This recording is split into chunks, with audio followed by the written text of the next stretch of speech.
Hi, I'm Jim Kreider, and this is the Intentional Living Podcast, where we have conversations about how to use your resources, your time, your money, your talents, for what's important to you in life in an efficient and effective manner.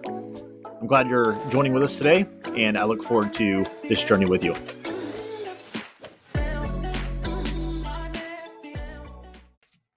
Hey, in this episode, Ben Justman joins me to talk through his journey of building and scaling his business, his wine business, his experience with stumbling into Bitcoin and learning more about it, and his conviction to hold it through ups and downs, and just his takes on where he hopes to see his business down the line, and where he sees Bitcoin going and its intersection with his business. Hope you enjoy this episode. Also, I'll include this in the show notes, but Ben just released a 2021 code for all of his 2021 wines. So if you go to his website for 31% off, there's a code that you can put in. It's 2021, so 2021 release, all caps. So again, for 31% off Ben's 2021 wines, you can type in the code of 2021 release, all caps, and enjoy 31% off his 2021 wines. And I'll have that link in the show notes. All right, let's get to it. All right, Ben Justman, thanks for joining me today on the podcast. Great to see you, Jim. Thanks for having me here. For sure. Well, I enjoyed a bottle of your cab last night for my birthday dinner. Had a couple of nice steaks and some mashed potatoes I threw together. I was surprised how well they turned out. And I opened up a bottle of Cabernet, and it was fantastic. So glad you're here, so I could just boast on your delicious wine. Yeah, that's music to my ears. I mean, having wine as my business is such a beautiful thing because I just kind of get to share those great moments with people all the time, as part of my business structure and be part of those beautiful times. I guess let's, for those who don't know who you are, Ben, why don't you just tell us who's Ben Justman? Why are you here? What do you suppose we should talk through today? Sure. I'm a natural winemaker in Western Colorado doing wine made without any additives or much manipulation at all. So, wine with super minimal sulfites, and it's wine that makes you feel pretty clean afterwards. You don't get the nasty hangovers, headaches, all from just lack of intervention. It also makes for wine that is more representative of my location, of my high elevation desert region, which kind of brings out some great attributes. And specifically, Pinot Noir is what I grow myself. And I am also just a solo entrepreneur who found Bitcoin partway through his journey and kind of just had that plus building a wine business kind of just like reshaped my world in the last few years. So it's been a fun journey getting this going, both finding Bitcoin and starting a business. Sweet. Well, I want to talk. I would love to talk through your business and your journey on starting and building that, and where you think you want to head, and then also your encounter with Bitcoin and your journey through that, and then the collision of those two things and how you navigate where to deploy capital, and that's your thoughts on both of those things moving forward. So I'd love to have that conversation. So let's start off with the Bitcoin side of things. I feel like that's less heavy than the business. So let's start off with Bitcoin. So tell us about your Bitcoin story. How'd you come into this, and what's it look like for you?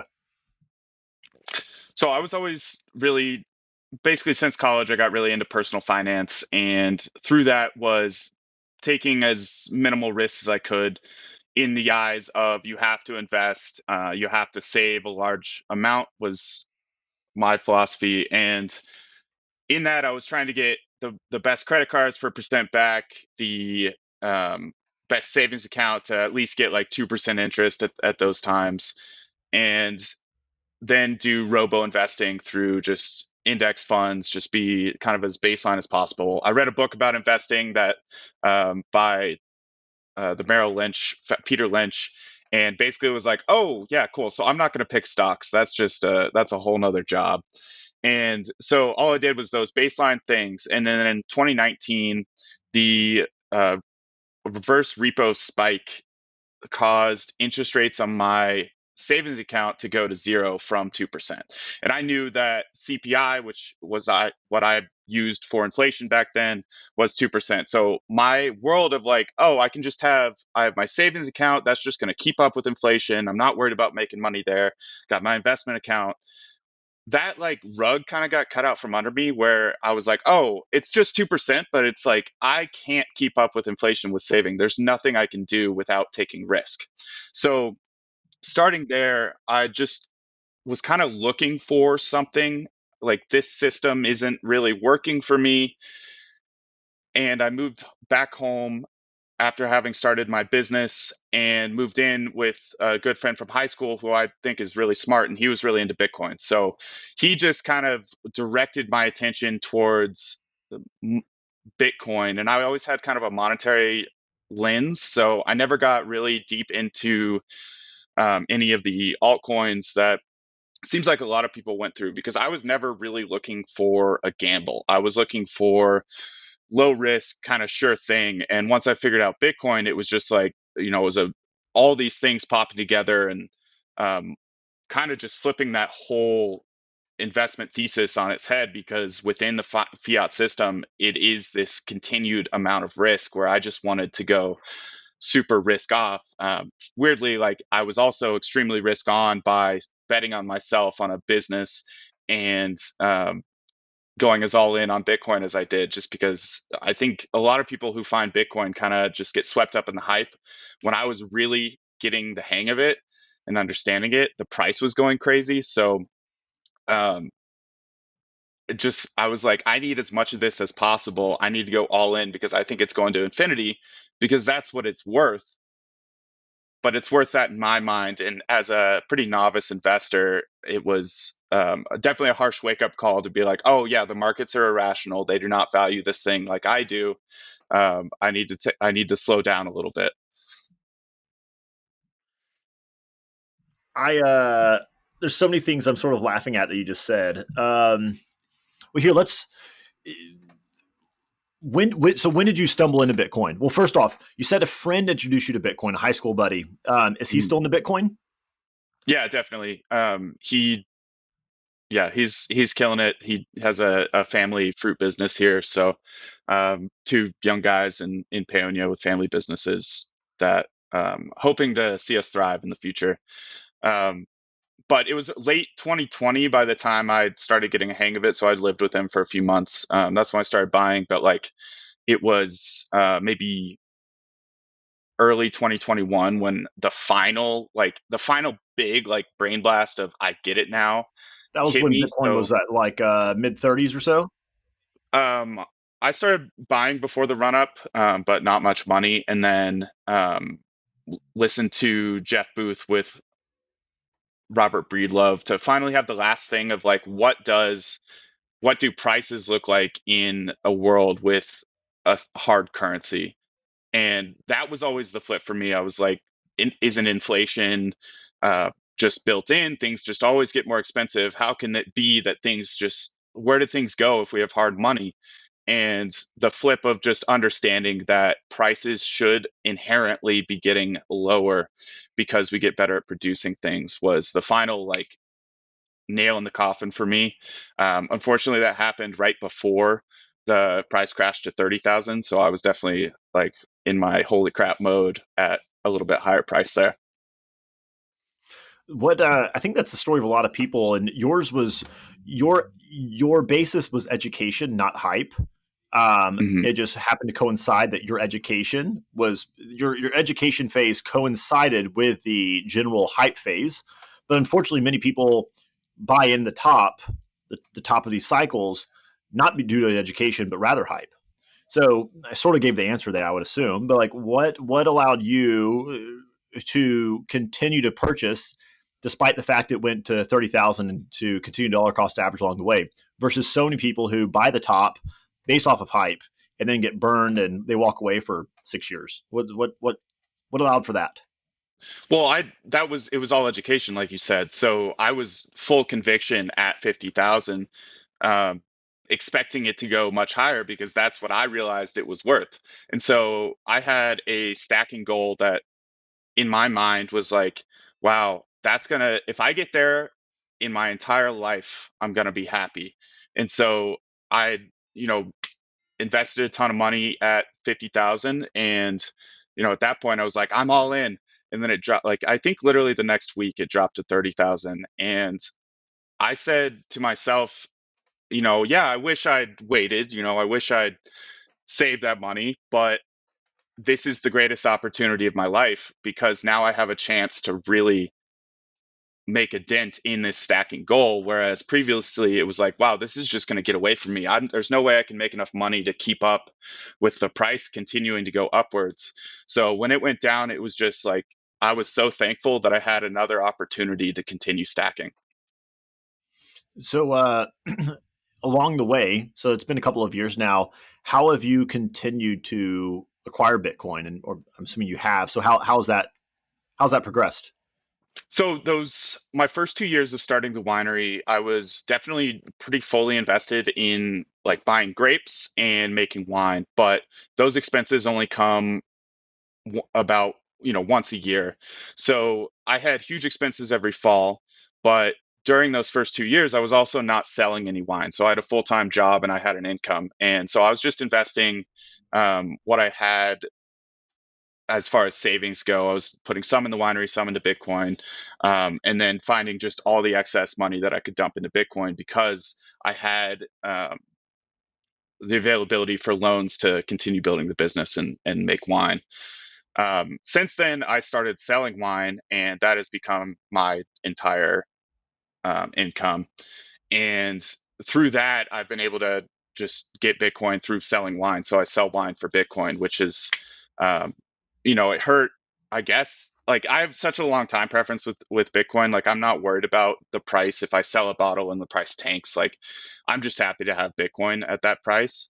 Um, but all of 2022, I'm selling wine during my busy season of the summer, and it's sitting around 40,000, and then later that year it drops to 15. So, in the short run, you're like, wow, those bottles I really sold for not much money, but then you get down to 15,000, and I'm starting to really sell a lot of wine for Bitcoin, and now, I mean, just in the course of a year, the value of those bottles that I sold down there have about 3x'd. So, long run, I know this is the right strategy. It's just kind of like anything I can do to turn any excess I have into Bitcoin is what I'm trying to do. So I have right now, as you can see behind me, a ton of wine.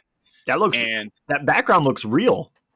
yeah, this is not CGI. This is my wine cellar. So basically, I'm just trying to turn, like, I know that my margins on wine are high enough that if I sell as much as I can for Bitcoin and just have that put away, I'm going to be able to have enough money through dollar wine sales to be able to fund continuing to make wine every fall.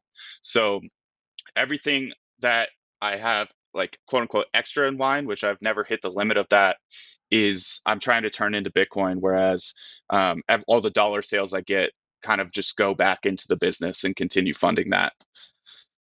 Gotcha. So that's how you navigate because that can be a risk. Like we saw that with like some Bitcoin mining companies and stuff a few years back, not managing their balance sheets well. They were maybe holding an irresponsible amount of Bitcoin on their balance sheets when their overhead was payable in fiat. And if Hmm. Bitcoin drops by 70%, but your bills remain the same, you could be toast. So that's how you Definitely. navigate that. Is you have some you allocate long term, and the other, yeah, the your fiat bills you keep in fiat.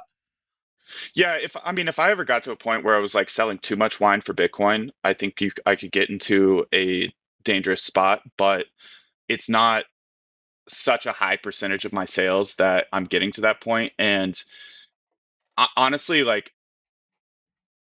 I think in the short term, I would be better off if I converted all those dollars to Bitcoin and was able to kind of just continue paying off debt and investing slowly into the business. I mean, this is how I'm going to build my livelihood. But I know I kind of need to continue taking this long term perspective. So I don't, it's not like this systematical, like well thought out approach. It's just if I get Bitcoin, I keep Bitcoin. It's that simple. And the rest of it is, all right, cool. So if that's the baseline, then I need to go out and continue selling a ton of wine. And that's really my only financial problem is I have a bunch of wine and I just need to sell it and I'll be fine. There you go. It's that simple. Well, I know when I was in Telluride this summer, went and saw you at the farmers market, which you go to the Telluride farmers market in Aspen and a third town. What's the third place? Basalt is a community pretty close to Aspen.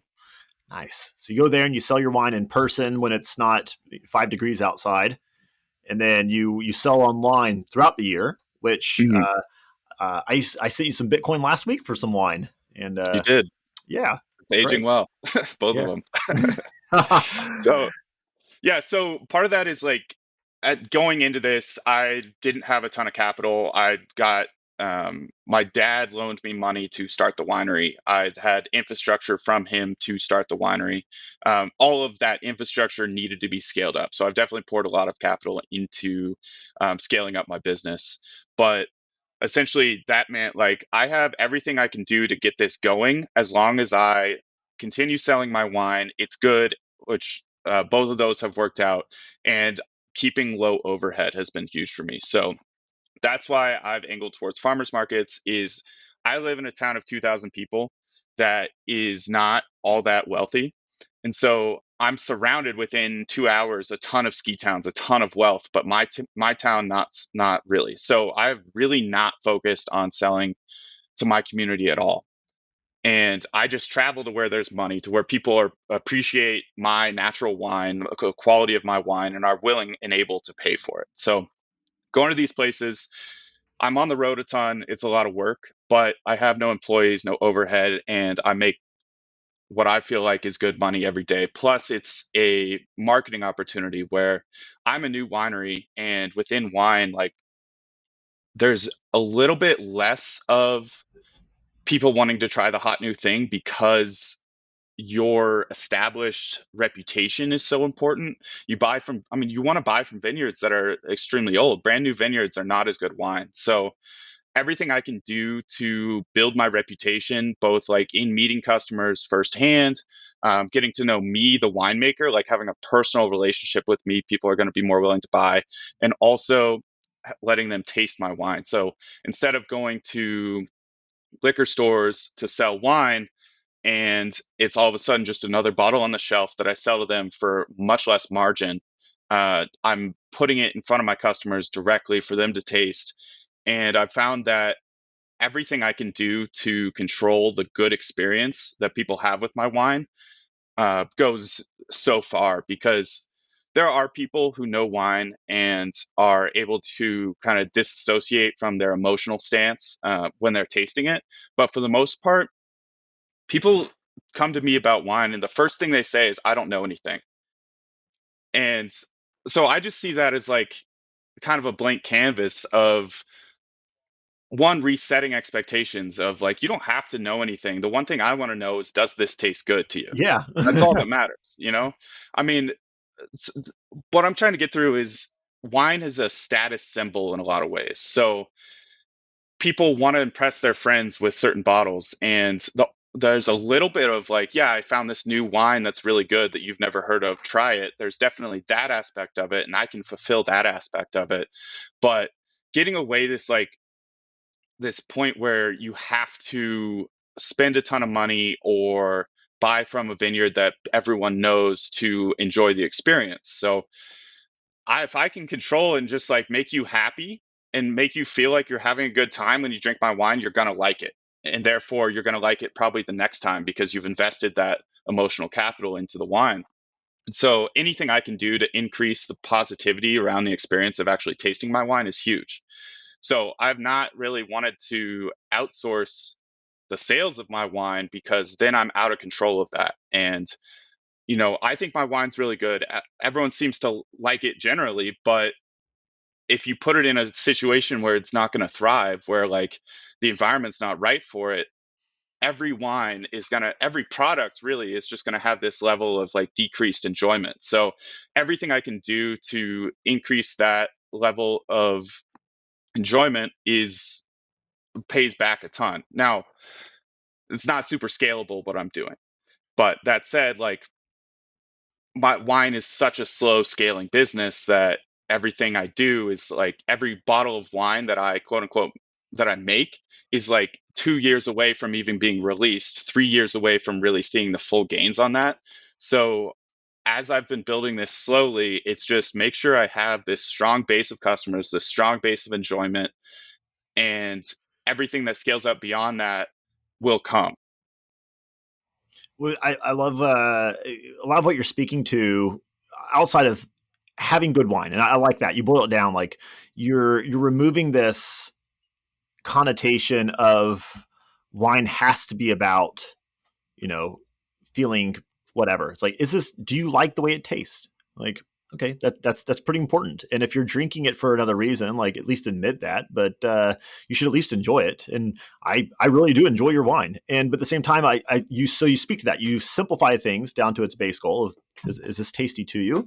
But then you're also speaking these other things of creating an experience around it. That's why you like for lots of reasons you mentioned, but one of the reasons you like to deliver your wine and have people experience it there is it draws these emotional connections to it and it paints a story of here's what you're drinking and these things around it. And that's what happened a few nights ago. I let's say Friday, so Wednesday night, I believe I received the box of wine you sent me. You sent me 6 bottles, and I picked it up. I was outside. I was moving, so Kendra and I were moving right now, and I was at our old house breaking down boxes, and UPS showed up, and I quickly, it's dark outside. It was cold. I was gross, breaking down a bunch of stuff, and I quickly opened it up just because I was excited to see it. And I opened it up and just like taking a bottle out and seeing like your labels and just everything. Like it was it probably happened in a fraction of a second, but I was whisked back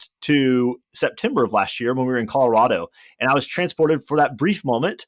I wasn't on my driveway breaking down boxes, getting sweaty and stinky. I was in Telluride in a 9,000 square foot house with a group of friends enjoying that wine, and that's just that emotional connection. I didn't drink it. I just saw it. I saw your label on it.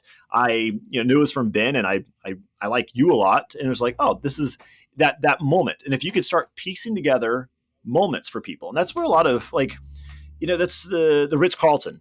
That's they've created an experience. It's you're not paying for a just a bed and a TV. If you were, you should go to the La Quinta and you would save a lot of money there. Like you're paying at the Ritz for certain things. Yes, maybe like comfort and safety or security or something like that, but you're largely paying for an experience. And if we could deliver experiences throughout the any encounter we get with a business, like that just how much more does that add to the value of your business and the value of the experience of the partaker of that? So I like how you Mhm. lean into that. Even just, like with the wine you sent me, you sent a couple of your stickers and a handwritten letter from you. I don't know if you do that for everybody. If so, that's fine. But it makes me feel special, and I like it. And I think that's awesome. Um, Yeah, so wine is all of that, and I think a lot of products are all of that, but wine is this extra level of really connection to time and place. Where I made this wine, the wine you bought was 2021, so I made that almost 2.5 years ago at this point, and the you think back to like, oh, what was that year like? Was it hot? Was it super wet?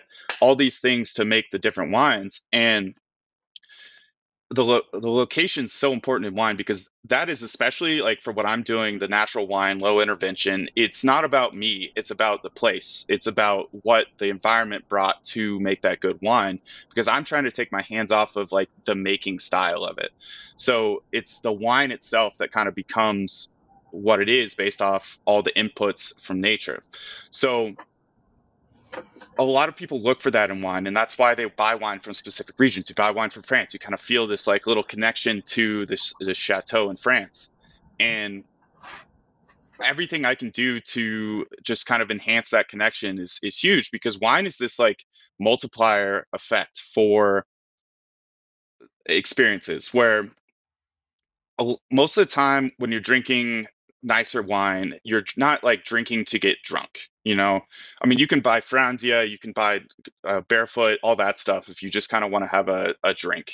But you buy nicer wine because it enhances your quality experiences. Where you had it for your birthday dinner, like that is a nice way to commemorate that moment, kind of think back to all the memories you had maybe over the past year, and connect to this other like special time and place and enhance where you're at currently. So in that, it's like I know my wine is going to be drunk in happy times for celebration. And so that is such a beneficial thing because then you associate that product with those beneficial, those happy times. And it all kind of just goes together really well. Unless you have like some wino who like gets back on his feet, and then the connotation of that wine out of a paper bag is him being homeless. That's not a good connotation, but that's he's probably not drinking yours if that's the case. That's um, true. um, how okay, so your dad did this business before you, and you came in, and now you've taken over the business since. So tell me about your vision for, like, I would assume the business has scaled over the last couple of years. Like there's just more demand. Like you're really active on social media and all those fun things. And yeah, how have things scaled over the last couple of years? And then what's your vision? Like, do you want to create this empire where you are the next, what, I don't know. I don't know wine very well. But you're the next big thing and you take this up and you're an executive, or like, no, I want to keep it small and boutique, or yeah, tell me about, yeah, how you got to where you are, and then where you want to go. So the while my dad had a winery, it wasn't necessarily like a business that was operational at the time that I started doing this. So he made wine for himself for maybe 6 years, had a group of people coming to help make wine as well. He had a bit of a wine club, a winemakers club.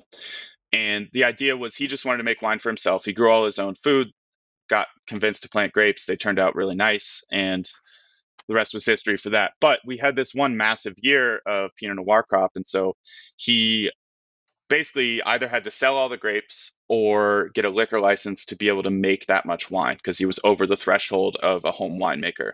So he got the liquor license, and for three 2 years he was selling it. So 2012 was his wine that he made a ton of. So about in 2014 he started selling it, and that was like he had great success with no real business energy. Like he was just like, I have too much wine, I'll just give it to people and sell. My sister was living here at the time and was going to restaurants to sell it, and it was kind of like an it wine. I mean, I'm sure some of it was the mystery of not being widely available, but people loved it around here.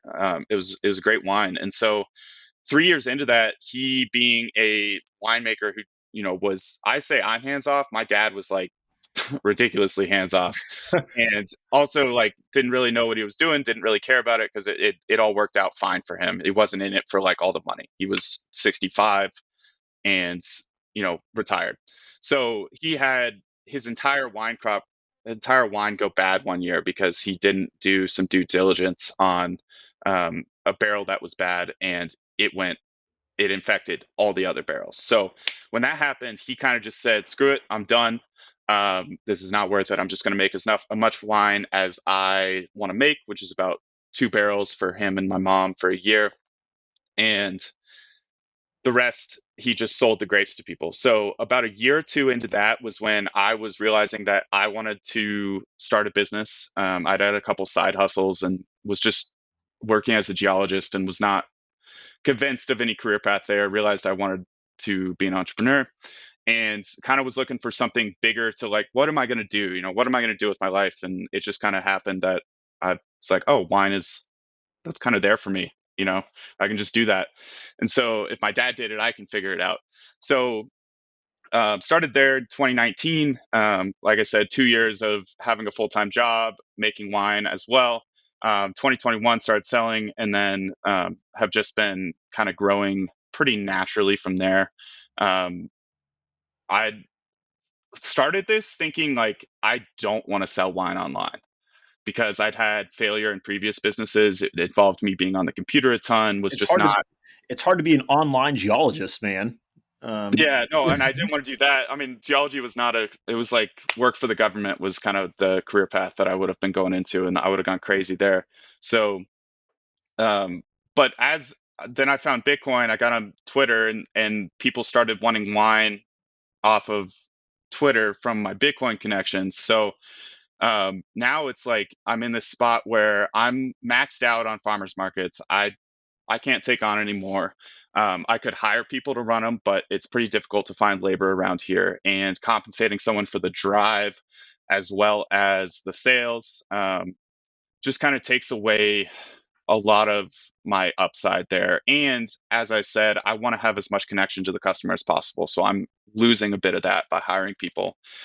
So I'm kind of orienting where I'm going to continue doing those in person sales, go to these places where people have money, build those connections there, and then implement more of an online approach. So really keep my costs down, no employees except unless like I get to a point where I really need someone to do some things. But see how far I can build kind of on my own and keep as much freedom as possible.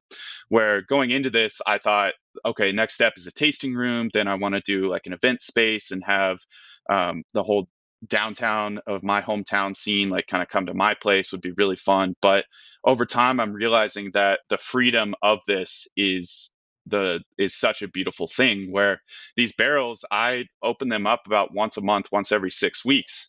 And other than that, I mean, I could hire someone to fulfill orders. I can send emails from anywhere. So, like, I'm this very physical business that keeps me here with a ton of freedom to kind of do whatever I want, where I have winters and springs with no specific commitments outside of managing my barrels.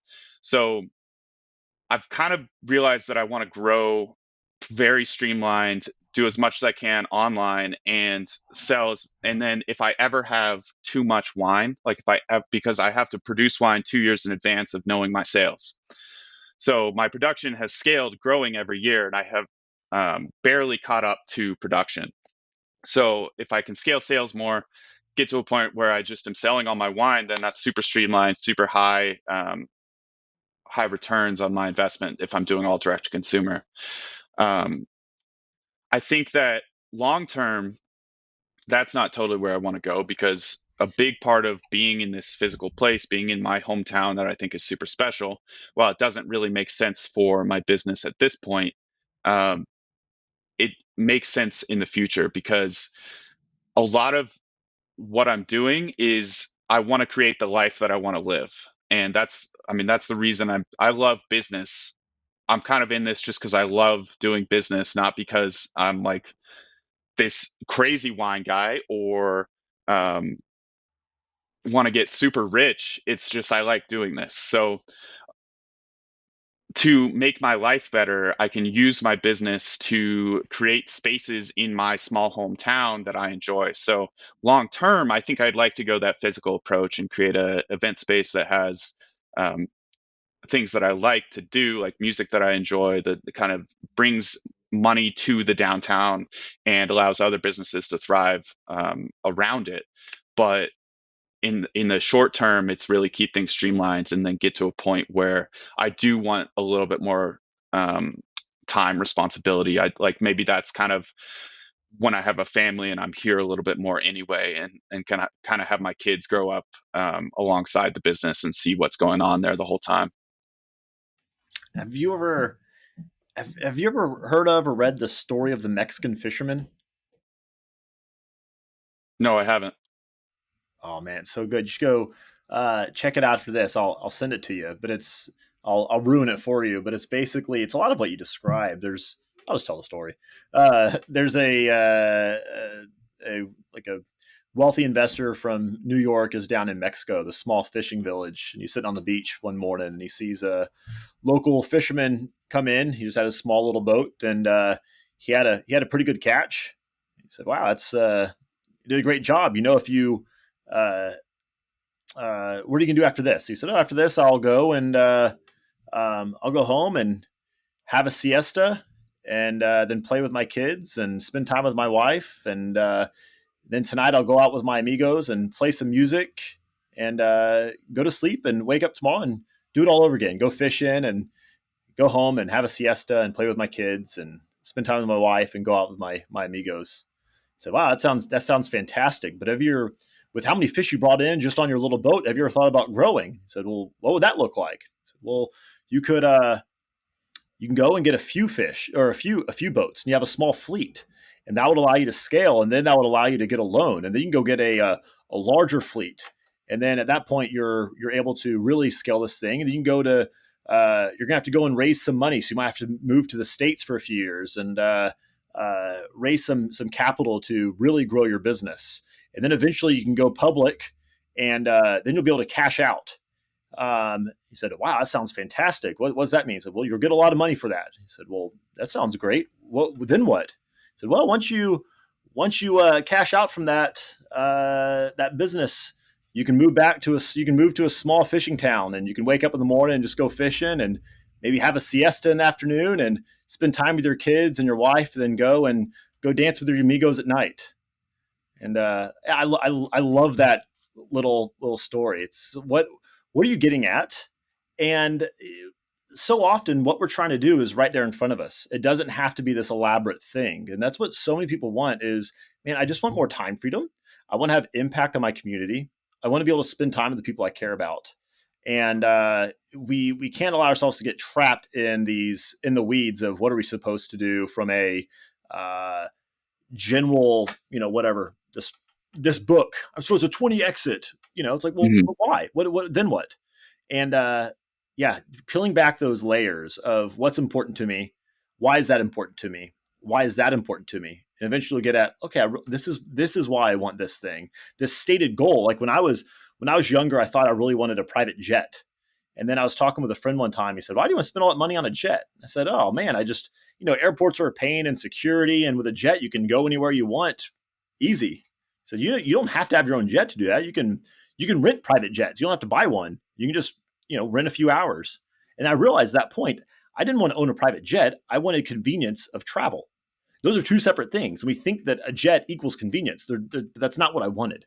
And anyways, yeah, I love where your business is at and the way you're engaging with people. You're being intentional with it, and I think that's a lot of fun. Um, So one point on that is, I think out of context, someone that says, "I love business. I don't really care about like making money, or like really that's not my focus." I think that out of context, that's like, what are you doing in business then? But what I'm getting at is that I love doing business stuff, and in that, part of that is making money.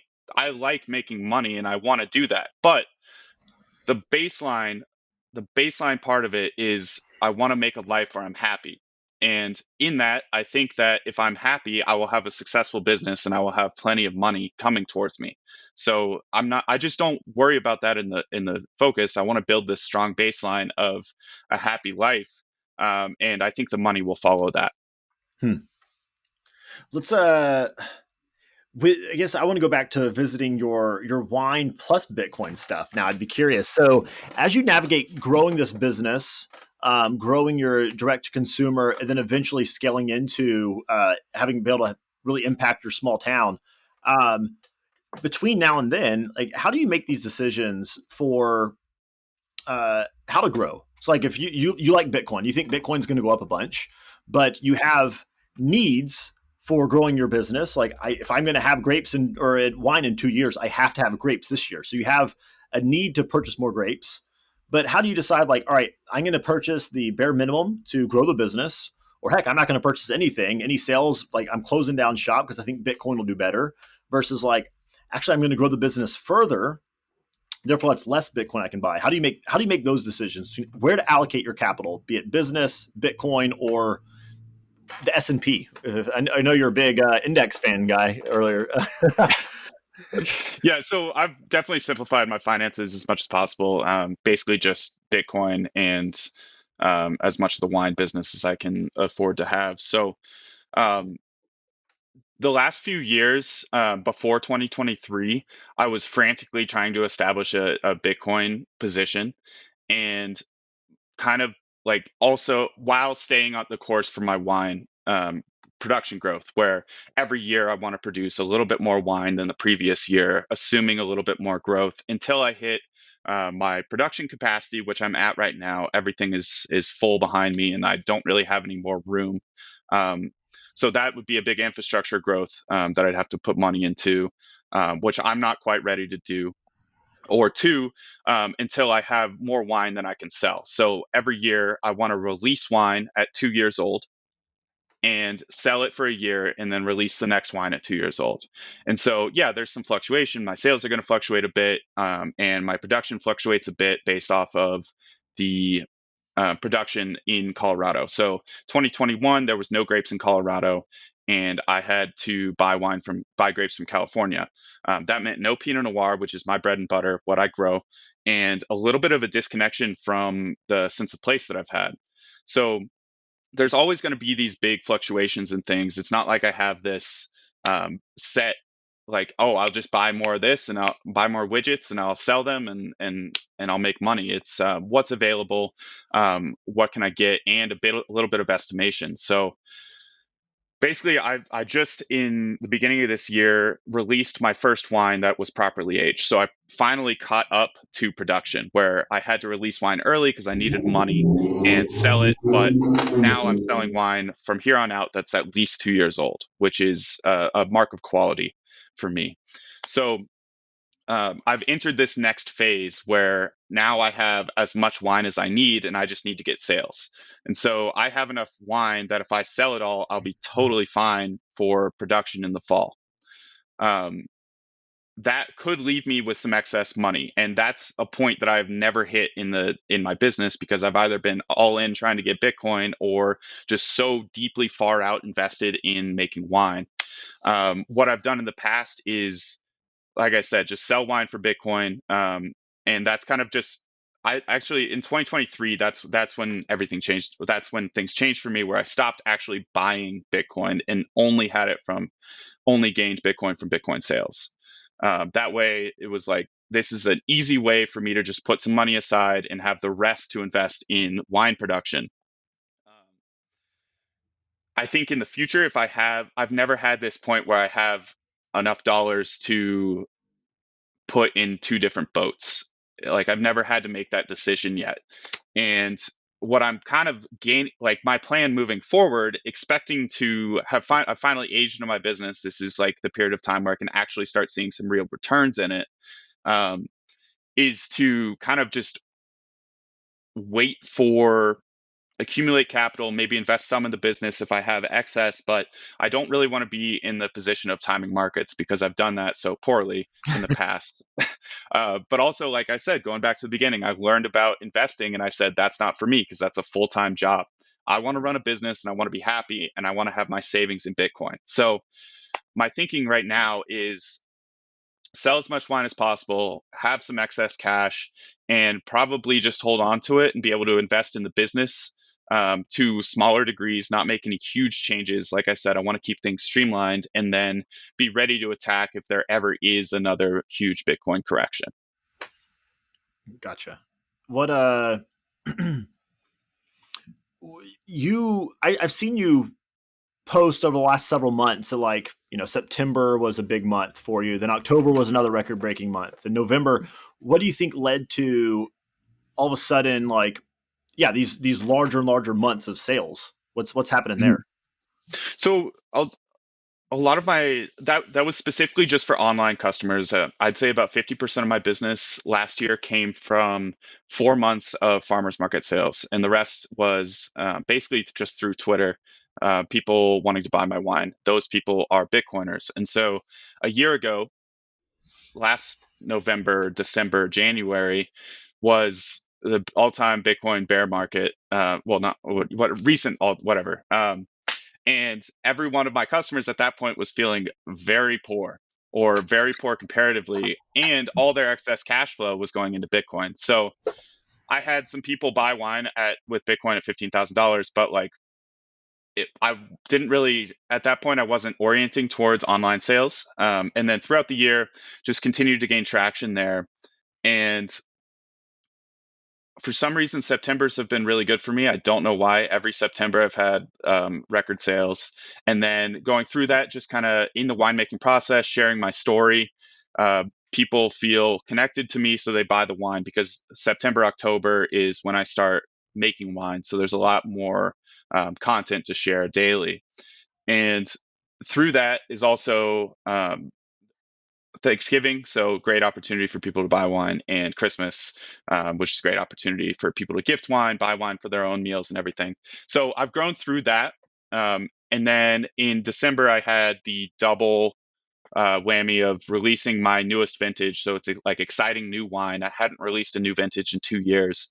And then also Christmas and people feeling more wealthy after their Bitcoin investment has increased 3x. So it's this kind of baseline. It's just kind of worked out that way. But now looking forward, it's I need to take things more into my own hands and expand my marketing or um, business reach beyond just my personal profile on Twitter that's done me so well. And actually this is like those last few months are like, okay, yes, confirmation, orient your business to online sales, where I've kind of just like had that as an option and focused on in person since then. So 2024 is me like actually dialing in, getting focused, and learning how to truly become an online marketing business um, to move a bunch of wine. Sweet. Well, if assuming Bitcoin does well over the next couple of years, if your wine experiences a bear market in correlation with Bitcoin's price, then we would expect a bull market for your wine as well. Definitely. I mean, also I've found like um, people that are into Bitcoin tend to value slow moving businesses, ones that are built on quality. They value connections with people. So we I've built that with plenty, and the connections to place, connections to like building a better world, building and through good regenerative agriculture and wanting to eat and drink healthy. While people don't associate wine with like being healthy, I think it's a super positive thing to have in your life where like we talked about with your birthday, it adds this like extra level of connection. And I mean been a reason that people drink alcohol for thousands of years. It can lift spirits, kind of liberates and can make a time a little bit more special. But also, it's wine that doesn't have all the horrible additives in it. So you can drink my wine and feel very good comparatively the next day. So it's all these things that Bitcoiners seem to really enjoy built in there. And then, so that's like saying these are my perfect customers because they really appreciate what I have to give. And then you get to the part where I'm also marketing to the future financially elite of the world. So my brand can grow with them. I know like my wife Kendra, she's very she's heavily scrutinizes ingredients on everything Hmm. she eats and makeup she wears and clothes she wears, like uh, possibly to a fault. I think she would even admit she's yeah, very scrutinizing. And she was looking at your wine and reading about it and everything over the last few months. And she's either been pregnant or nursing for like 7 years now. But Adeline, our youngest, just a few more months of nursing, and Kendra's certainly excited to try your wine. So that speaks highly that it passes Kendra's test, because most things definitely don't.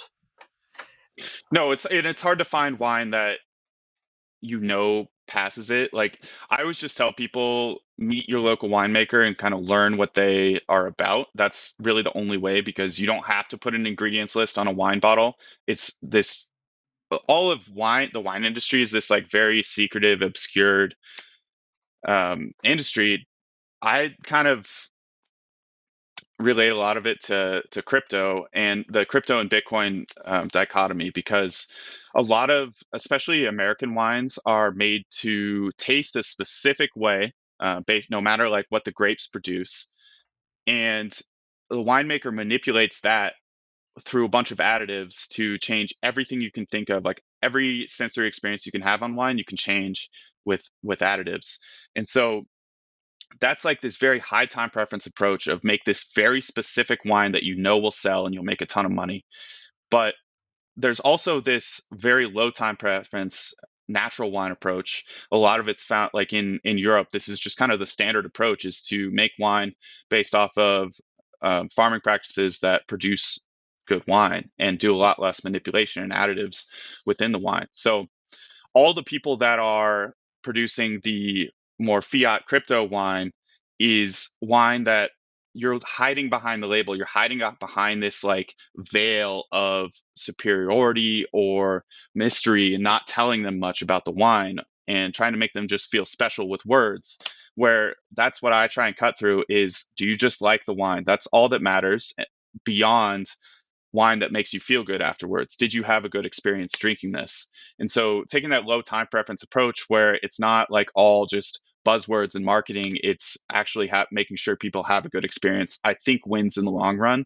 But yeah, I could be doing more in my cellar and just flipping wine real quick and make trying to make a ton of money quickly, but I'm trying to build a life that's enjoyable and a sustainable business that people want to continue coming back to. Let's like with most healthy foods, it's a matter of not more ingredients but less. So the question is not like what's in here, but rather what is not in here. And it's sort of like that's how yours is. It's like what is not in this, and it's sort of the same time like the story we were talking about this earlier with like the overall connotation with wine experience or the Ritz, things like that. It's not just a bed to sleep in or a drink to sip on.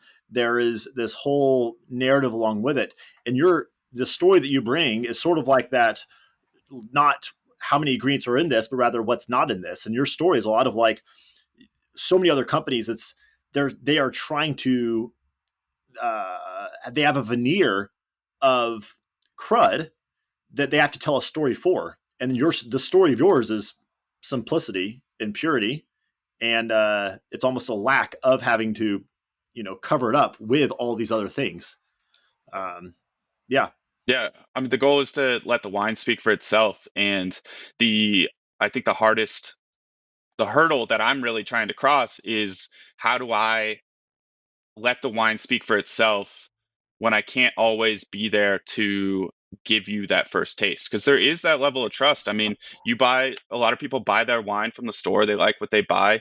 Maybe they ask the wine store owner what's good and everything. But I'm asking you to try this new wine that and order it online and like pay for some nicer bottles coming to your house. It's a bit of a risk, I get it.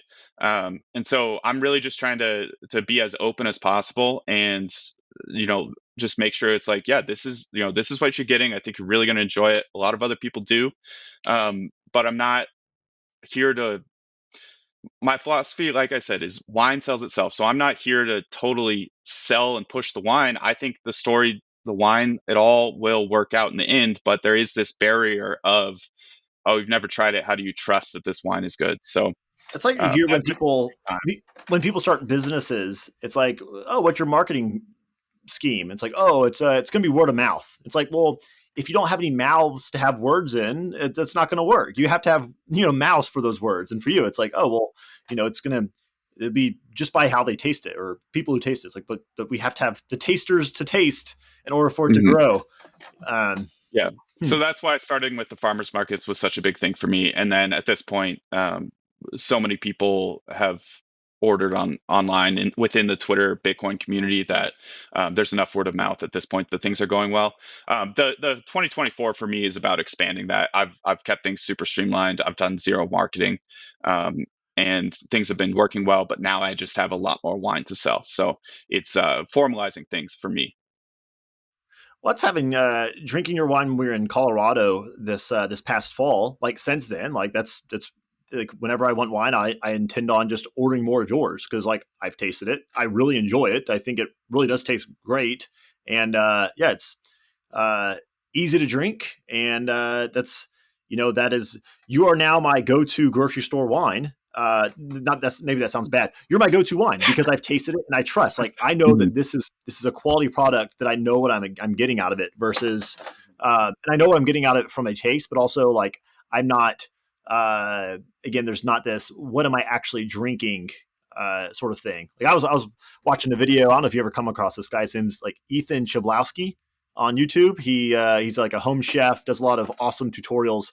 I was watching a video of his the other day, and it was talking about truffles, white truffles versus black truffles. And he was talking about how so much of the truffle oils and shavings and stuff that we have are actually these other chemicals and things that are created to make it all taste the same. And yeah, so you're wondering like not only what is this I'm eating? Like, am I actually eating the thing I thought I was? Or in your case, the wine. Like, I know what I'm getting from a quality perspective, but even from a actual ingredient perspective, which is certainly nice to know.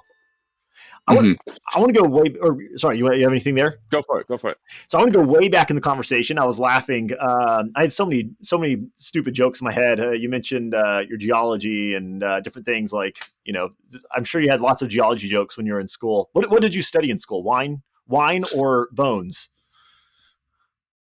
I, What's Geology is rocks, Jim. rocks? If there are bones long enough, they turn to rocks. Right? That's how it works. It's true. I promise I'm not an idiot. Um, you're digging stuff up. I'm sure if Mhm. you're digging for bones, you probably come across a lot of rocks. All right, so Yes, sir. it might be good to have a rock dude on hand if you're looking for bones, just in case you come across a weird rock. You don't know what it is. Bring over the geologist. Uh, 100%. yeah. Um, anyways, so earlier you said a few things that I thought were hilarious. So you mentioned like back when you're an index investor, you said you like things that are low risk and more of like a sure thing, which we obviously know like there's no investment that's a sure thing, all the disclosures, Mhm. whatever. But it's pretty funny you say that because you pretty much only own a small business, which is very risky, especially in like the food and beverage industry, like super high turnover there. So that's a risky investment. And then you own Bitcoin, which is also perceived as a very risky investment. So you said you like low risk and sure things, but you own these two perceived as highly speculative assets. Tell me more about how do you sleep at night with that? How do you bridge that gap of I don't like risk, but I own these things? Well, there's two different things of risk where investing in um, investing in the market is investing in other people, and investing in buying Bitcoin is buying math that doesn't change. And investing in myself is and taking a bet on myself is something that I wouldn't be able to sleep at night if I didn't do. So I don't see. I know Bitcoin's volatile, and that's creates opportunity. When I was given the opportunity to buy at a lower price, that's amazing. But if I went my entire life not taking the risk and investing in myself, I would where how could I sleep at night? So yeah, I had a lot of sleepless nights starting the business, not really knowing where I was going. I had that my first couple of years, I had some wine go bad, um, basically just because of inexperience. And through that, I've made it to the point that I am, and I guess I see investing in yourself as the most important risk you can take. And for a lot of people, it's like most people would not succeed as entrepreneurs. I mean, it takes definitely a high level of risk tolerance that I think I gained through just exposure from risk through skiing and being comfortable with being somewhat out of control or being in that moment of, wow, I really have to make this happen. There's no one that can help me in this instantaneous moment. So I just am naturally like okay with high risk tolerance. And if there's something I can do about it, it's great. But I know that I'm also not a like trader and financial expert and able to be timed in with everything. So essentially, my comment there with not wanting to take risk was not wanting to take trade risk, not wanting to bet on other people. And I was just doing index funds through the lowest cost virtual automatic investor because I knew that within the fiat system, I had to take risk. There was nothing I could do but take risk if I was earning a wage. I have to be able to keep up with and grow my wealth past inflation, which now I'm on this other paradigm of I have Bitcoin that mathematically will grow if it doesn't fail. I'm also in the camp where if Bitcoin has to succeed, not it will succeed, and I can just bet on myself and continue growing where I think I have skills. So I think I'm good at what I do and will continue getting better at it. And with that will come good returns. I love both your responses there. Like, there's so much of that. Uh, yeah, investing in businesses, investing in people and their marketing efforts, and a board of directors and their sales, all those things. Buying Bitcoin is you're investing in math and adoption. And I think that's true. And in the matter of like investing yourself, that's something I used to get a lot. Was what if, like, when I started my own business, it's like, man, aren't you afraid of it not working out? So it was 3 years ago today is the anniversary. 3 years ago today, Hey, I was fired from another firm. It was funny. It was January 10th is my birthday. So 3 years ago yesterday, I was cooking dinner for my wife and I, and the kids were down. And I was cooking dinner, and I was supposed to have lunch with my boss the next day. She said, "What if tomorrow at lunch they fire you?" I said, "There's no way they're going to do that. They know that we have a baby due. Our third baby's due in 2 weeks, and we just moved here to like started this company. They're not going to do that. No one would do that." And sure enough, the next day my lunch meeting was canceled. And I got canned. wow. Yeah, it's pretty cool. But it's okay. I was intending on starting my own firm eventually. I'm a very bad employee because I'm super opinionated, and yeah. So writing was on the wall there, and I don't no hard feelings. It was yeah, it was a nice confirmation. Anyway, so today's the anniversary of me getting fired, and that was pretty funny because I was going to quit, and I was actually just thinking, man, if I go start my own business, I'll probably never be an employee again, and maybe being fired is an experience I sort of wanted to have. And I literally was thinking a few days before, I was like, I never got fired from a job in my life, and I had it, so that's pretty cool. Um, That's funny. I actually have a similar experience with that where since all my sales were during the summer, during the winters, I was moving to a ski town to ski and work in a restaurant to like gain a little bit more connection with wine, but really just get out of my small town and make some money over the winter because at that time I didn't have enough wine to really to sell. And so I did that the first winter 2022 and did well, had a relatively enjoyable experience at the restaurant. And then 2023, my winery was picking up a little bit, and I was kind of in this mode of like, yeah, I'm making good money here. I don't totally enjoy it, and I don't need it. And I got fired last winter, um, and that's the last job I'll ever have. Yeah, well, Ben, you shouldn't have been eating people's foods while you're trying to deliver to them. Come on, you know that. Well, yeah, maybe you probably won't be an employee ever again. So that was your one chance. I'm glad you took that one shot, that one opportunity to get fired. Um, on that, I was going is when I left that company, not my own choosing. When I left that company, I had some friends reach out and say, like, hey, you can go get a job at these firms and you could do really well. And I could make a pretty good living, but I wanted to start my own thing. And I had friends who thought I was crazy. Like, Jim, you're about to have your third kid. My wife Kendra, stays at home with our kids. We have 4 kids now. It's like, you should. Aren't you nervous that it won't succeed? And or yeah, are you afraid of that? And for me, the best way I could put that is, for me personally, the fear of failure was far outweighed by the fear of regret of never trying. So Hmm. yeah, if it doesn't work out, like, who cares? But I know that if I was 60 and I never tried it, I would have so much regret of like, what if? And that what if was way stronger than like, yeah, it doesn't work out. What, like, okay, cool. We'll go try it. We'll do something else. I'll go be an employee for 5 years and we'll try it again. Like, I'll keep Hmm. coming at you. Like, if anything, I'm persistent. Yeah, there's always a fallback. Like if you set high goals and don't reach them and things don't work out, you learned a ton. And I mean, so much of this is just learning, building, and doing better the next time. But something that you have that I don't, and um, was that pressure of supporting the family, where if I fail, I've lost some money, but it's really just me, and I can go get a job and find myself on the way back up. But if you failed, you had a family to support, you had people counting on you, and so that's just this like extra level of push. Like, um, this extra level of I have to make this work and I'll figure out a way. And that's sometimes I think you might not have taken that risk if you hadn't been kicked out of the nest. So in some way, like getting kicked out of the nest and being told like go be telling yourself, but like really kind of the universe telling you go fend for yourself was probably the best thing that could ever happen to you. Oh yeah, it's fantastic. Um, the other thing I wanted to speak to is I loved the way you said this earlier. Is you're talking about Bitcoin and how like you started buying it a bunch at 50, and you mentioned that you have a high conviction of where Bitcoin will go. But then when Bitcoin dropped from 69,000 to 16,000 over whatever a 8 month period, it's all a blur. But when that happened, you said your reason there is not that I'm irrational for buying it at 50. Your reasoning is people are irrational that led the price to go from 69 to 15.